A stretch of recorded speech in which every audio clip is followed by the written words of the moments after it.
थांबतोय म्हणलं आणि सगळ्यात जास्त आनंद हा अंधभक्तांना झाला, नेत्यांच्या चाटणारांना झाला आणि यांना वाटायला लागलं की ऑटोमॅटिकली आपल्या रस्त्यातला काटा बाजूला व्हायला लागला.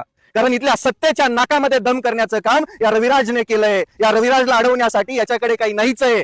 याला थांबूही शकत नाही, रोखूही शकत नाही. अख्खी आयटी सेल मागे लावली तरी हा थांबला नाही. पण याने रात्रीचाच असा निर्णय का घेतला? माझ्यावरती प्रेम करणारी माणसं नाराज झाली. ज्या लोकांनी माझ्याकडे बघून हिंमत जुडवली, लढायचं शिकले, ते नाराज झाले आणि लाखो मेसेजेस आले. आणि हेच प्रेम मी कमवलंय. मी माझ्या आयुष्यात पैसा कमवलाच नाही. जो कमवला तो समाजकार्यासाठी लावलाय. तुम्ही आजपर्यंत बघत आलात. चांगलं काम लवकर दिसत नाही, खराब काम लगेच दिसतं, हे सगळ्यांनाच माहिती आहे.